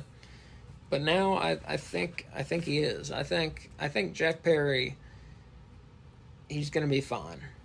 And I think he's going to fill the role that's been made for him. And I think he's going to impress us. I'm very excited for the heel turn. Like, Me I think too. it was 100% the right move for his character. I want to see him, yeah, as a heel. I just want to see what's next for him as a heel. Mm-hmm. Yeah. Because the other act was wearing thin. Mm-hmm. So I'm curious to see what's next for him, for sure. Yeah. So now that we've discussed Jack Perry's heel turn, which we almost missed, that was my fault. Let's get to our main event of Bryan Danielson of the Blackpool Combat Club versus Kazuchika Okada. Danielson with a diving knee strike to the outside. Back inside the ring, Okada drop kicks Danielson off of the top turnbuckle. Very impressive. Danielson was on the top turnbuckle. Okada jumped so high that he literally kicked Danielson off of the top turnbuckle. Okada with a running dive over the barricade onto Danielson, into the crowd. Back inside the ring, Okada applies the money clip. Very nice submission hold. Hits a neck breaker onto his thigh. Danielson fights back and hits a missile drop kick on Okada. Danielson, 2 running kicks into the corner on Okada. Okada with a drop kick on Danielson. Danielson bounces off the ropes, another drop kick. Okada jumps from the top rope. Danielson grabs Okada into an armbar. Okada reaches the ropes eventually. Danielson kicks Okada off the ring apron. Bryan then hits a running drop kick on Okada. Several yes kicks by Danielson. He gets grabbed by Okada for a tombstone pile driver. Okada brings Danielson back in. An elbow drop connects. Danielson then starts convulsing, and the referee calls for the doctor. I wasn't sure what was happening here.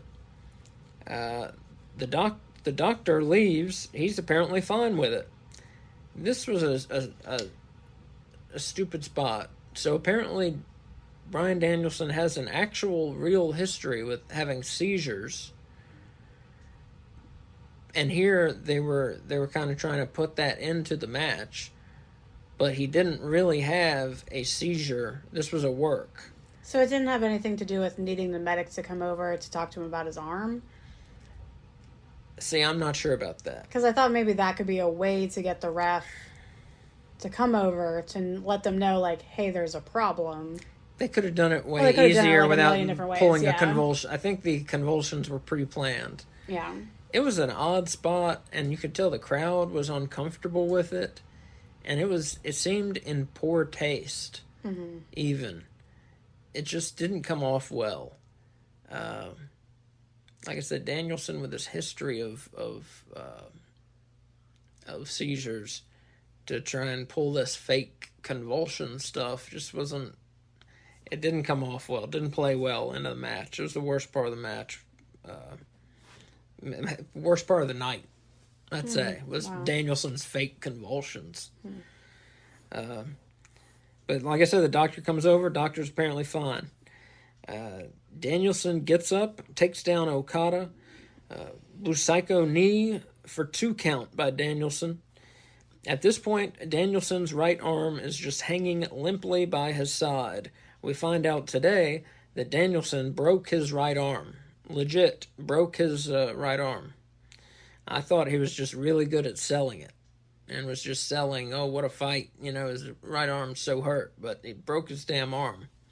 I'm not sure at what spot, or if there was a specific spot that broke his arm. But he did break, I believe, his forearm. I'm not sure exactly. But we'll get on that in a second here. Danielson moves in for a running knee, but gets hit with the Rainmaker for the 3rd time. There's a 2 count. Okada hits 2 powerful clotheslines. Danielson reverses a Rainmaker attempted into a label lock that Danielson can't quite get all of. Danielson hammers Okada. He bends his left arm back. Okada gives up. Danielson wins. Very good match. Very good. The crowd, not as into it as they could have been. Nothing could follow. The crowd just was 4 matches on the pre-show. And then to have that Omega and Ospreay 40-minute match, classic. The crowd had just been through the ringer. They couldn't get as into this as they should have been. But it was a fantastic match. 4 bones out of 5. I picked Bryan Danielson to win this one. So I went 8 for 9. Kay picked Okada to win. So she also went 8 for 9. So a tie means the champion keeps the prediction belt. So I retain the predictions belt. Congratulations. Thank you. Until we have Money in the Bank coming up next weekend. So I'm still the predictions champion. I'm sure you're all very impressed. I'm super impressed. Do you have word about Bryan Danielson's injury? Yes, it is a fractured right forearm. Oh, thank you. And he thinks that he fractured it with about 10 minutes left to go in the match. Okay, does it say any specific spot or anything? Not that I saw. I'm trying to look at my notes for any move that happened, because like I said, I wrote down Danielson's right arm is just hanging limply by his side now, but that was after several Danielson moves. So I'm not sure. Oh well. So this show was fantastic. We had 2 4.5 bone matches. We had 1 5 bone match. Terrific performances all around. The only disappointment really was the Sonata versus Jack Perry match. But that got us to the Jack Perry heel turn, which was the point of it, really. Any word on Kenny Omega there? Not that I've seen. I'm reading an injury report from AEW, and it was just talking about Danielson. 6 to 8 weeks is what they think he'll be out. Um, but no, I haven't seen any update on Omega or any mention of him. So yeah, but like I said, based on what I've heard, Kenny Omega didn't get X-rayed, hasn't been checked out by a doctor, but he definitely should. I believe it was Mitsuhara Misawa. Is that his name? Mitsuhara Misawa. I believe that's his name. Yeah, yeah. Like I said, I'm not well versed in the Japanese wrestling, folks. You have to forgive me. I believe that's his name, Misawa, who had had been through so much that he had a spinal injury just over time, and he ended up dying from it. I'm not sure the specifics of it, but just so many bumps over the years, and he ended up dying from it. So this is why I want Kenny Omega to get checked out, so we avoid things like that happening to our favorite wrestlers, you know. Number one, above all this, above anything, is safety. You know, I mean, these moves look like the Tiger Driver 91 is a cool looking move. It's a dangerous move. You know, there's a reason, and a lot of people are going to hate me for this. There's a reason you don't see people breaking out the Tiger Driver 91 in WWE. There's a reason you don't see everybody going around busting out pile drivers in WWE. The shit is dangerous.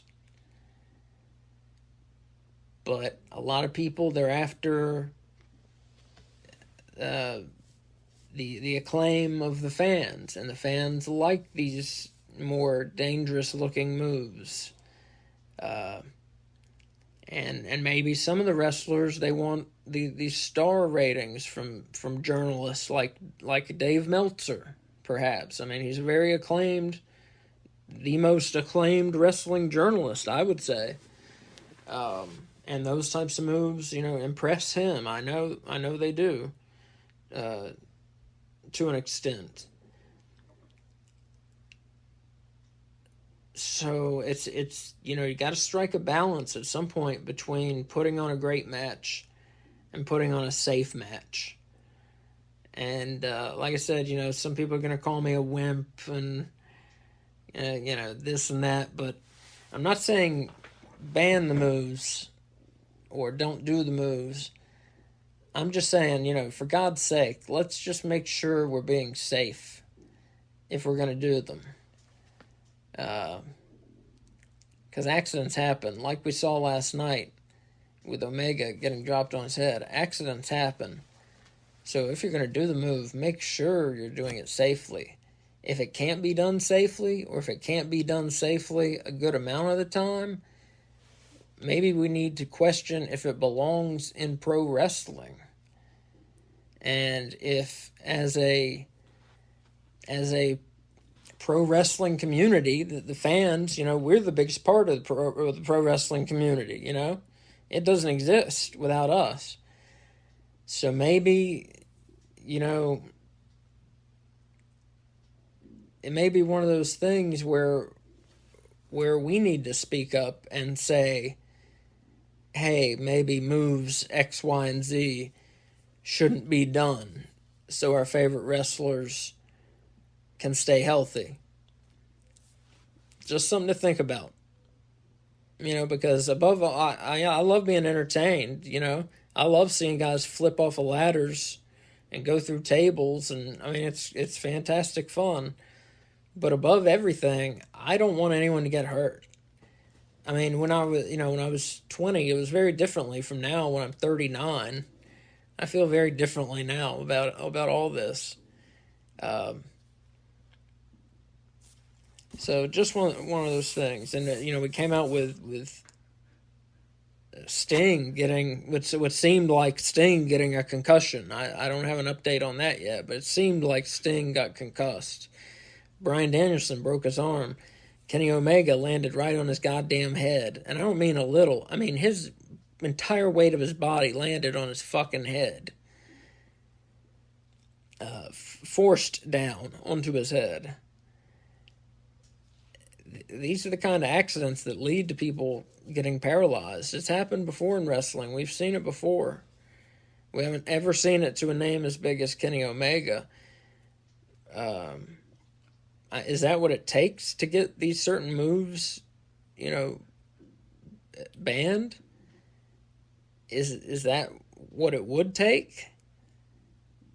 I don't know. It's something to think about. It's something to discuss. And like I said, I know people are going to call me a wimp. Oh, you just blah, blah, blah, and this and that. But like I said, above all else, I don't want to see you guys get hurt. I really don't. For my entertainment, it's not worth it. So, just out of curiosity, because you're making it sound like WWE bans certain moves because they're not safe for the wrestlers to perform. There's a higher risk. And they care about the wrestlers' safety. There's a higher risk. I assumed that it was because they don't want their wrestlers to get injured and miss time and then lose money. Exactly. Okay, so it's more from like a business. I think so. Than they care about their wrestlers. I think it's a little of both. A little bit, yeah. I think it's a little of both, yeah. Yeah. Okay. Yeah, I'm not saying they're they're great of heart. Yeah. Anything. I'm not saying that. No, it's. Yeah. I'm saying it's mostly. Mostly money. Mostly money. Yeah. Yes, but I don't think they want anyone to get hurt either. No. Yeah. No. Yeah. Yeah. But so, just food for thought there for the wrestling community, for us fans. Kay, you have any last thoughts on the pay-per-view? I went into this pay-per-view expecting it to be, like, phenomenal. And I left this pay-per-view feeling like it was phenomenal. Like, this was... I mean, I saw lots of people online saying this is the greatest pay-per-view they've ever seen. I don't know if I would say that. It definitely has one of the best matches I've ever seen.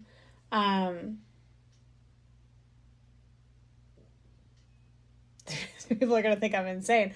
I think I might have preferred Supercard of Honor. Like, overall as a whole show. But this one definitely had, like, some better matches. Are you saying, like, Supercard of Honor was your favorite pay-per-view ever? No, but it's one of my go-tos. I really enjoyed Supercard of Honor. It was a great show. I really like Ring of Honor, as we've established. Yeah. But, I mean, it was WrestleMania weekend, and I liked it more than WrestleMania. Like, I liked that pay-per-view a lot. But, yeah, I mean, but like I was saying, I expected this pay-per-view to be exceptional, and it was exceptional. I think, as someone who doesn't watch New Japan, I feel like that did not impact my enjoyment of the show at all, which is a great thing to say about a show where half of it's against New Japan, you know? Right. And even though they didn't build a story with it, I feel like they established enough of a taste of who these people are to let us, like, feel like we kind of know who both people in the match are. Maybe with the exception of, like I didn't feel like they did enough with Sonata, for example. Yeah. Or Kojima. But that was, like, a really last-minute match. Mm-hmm. And since it was for the Heart Tournament Cup anyway, there was, like, a different drive to the story than like, a feud. It was more just, like, a pairing, you know? Mm-hmm. And so that had a different feel anyway. Yeah, I really enjoyed this pay-per-view. What about you? What are your takeaways? Yeah, no, great show. Was it the greatest show ever? No. Was it the greatest AEW show ever? No. Did it have the greatest AEW match ever? Maybe. That Omega and Ospreay match was something else. It was great. It's hard to compare matches and matches from different eras and cards, you know. One of my favorite pay-per-views, would probably be something like back from like the NWA in the 80s or something like that, or like, I don't know, WWF in the 90s or something like that. I mean, I love AEW, but they put on some great shows, but this wouldn't rank as my favorite or the best pay-per-view. I don't think so, no. What would be your favorite AEW pay-per-view? I don't know. That's tough. I'd really have to think and look back at that. I would really have to look back at it. It wasn't this one, that's for sure. Because some of my favorite performers were missing on this. The Lucha Brothers. House of Black. House of Black, exactly. Yeah. Are the top names, the top 5 names missing. And those are some of my favorite guys. But yeah, no, great show. I won't beat a dead horse, but I would like to see more for next year's Forbidden Door. I assume we're doing it again. I would like to see more story for the matches. I'm a guy, I like story with my wrestling. I'd like to see some women. I agree, yeah. I'd like to see some women. Stardom women exactly. over here. I'm with what that are too. they doing? I'm with that too. Or let's get even if you're not going to get more women from there, you have, what did we say? There's 9 matches. Can we not have more than one women's match? If you're putting on 9 matches, only one of them is a women's match. Yeah, at least 2. At least 2. At least 2. Yeah, get some Stardom women.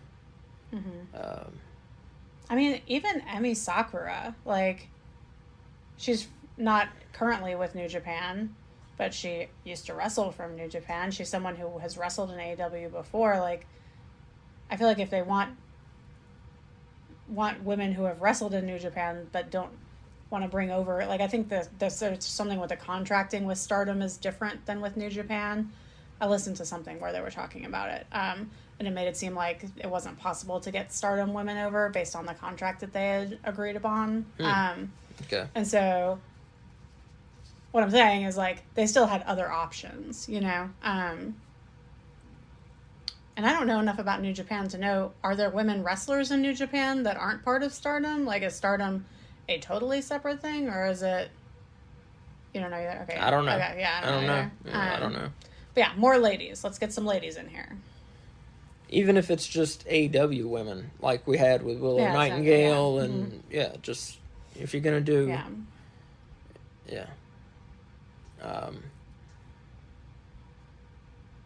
but more story. That's my only complaint, is there wasn't enough story behind the matches. Because going in, we didn't have much story. The matches were great, that's nice, but they didn't have much story, so when the matches were over, it's like nothing was resolved because there wasn't anything there to begin with. So when the match was over, it's just like, okay, that's done. And that's your feeling when the match ends. There's no yeah, you got him, you beat him. It's just like, okay, match is over.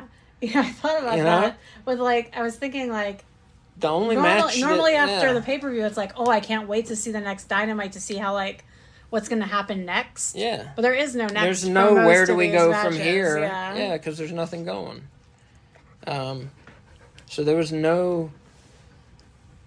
a lot of emotion behind the results, except with the exception of Omega versus Ospreay, where most people had picked somebody they were cheering for in that match. Same with Okada and Danielson. I think people had picked a favorite there. And those are but that's just in people picking favorites based on the performance. Not so much having a story, just having in-ring stories. I would argue that those are the 2 matches that they put the most time in the story to. It still wasn't a great amount, but we've been seeing promos and video packages on both those matches longer than any other matches. Those were the first 2 matches announced. Yeah. So, I mean, it makes sense that we were most invested in those. Yeah, but like I said, even still, there's no story. Yeah. Who's the good guy? Who's the bad guy? There isn't one. Nobody did anything. Well, Danielson's a bad guy. Nobody did anything to each other. Yeah. There was nothing done. They didn't meet up before the matches. Nothing was said. Danielson said he was going to beat him. They might have said, "I'm going to beat you." In a video promo, they might have said, "I'm going to beat you." Oh, I'm going to beat you, and that's it. Is that enough? Is that? That's not enough for me. Yeah, I think that's enough for me. But I think I'm different. I'm just built different. So yeah, that's not enough for me. I don't need a story. That's not enough for me. I like a story. I need good wrestling. I want to have some motivation. I want to have a reason to cheer for who I'm cheering for. I love having a reason to cheer for who I'm cheering for. Yeah. Yeah.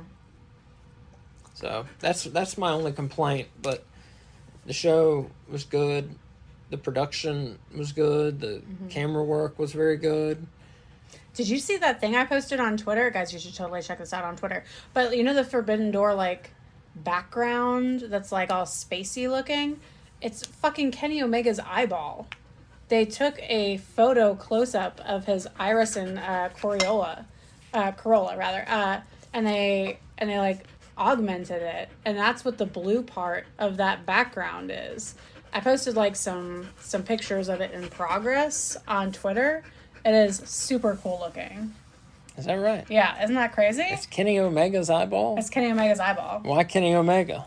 Because he's got these beautiful blue eyeballs. All right, so... Plus, he's the most forbidden part of Forbidden Door. Oh, dear.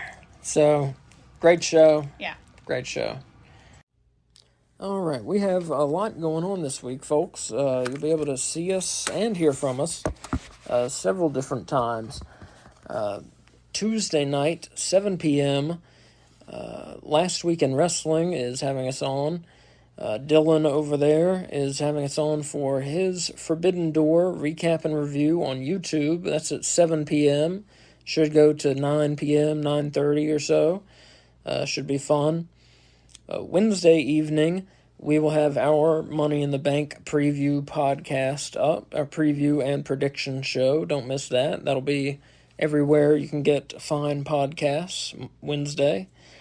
Thursday evening, we will have our AEW Dynamite recap and review podcast, as always on Thursdays.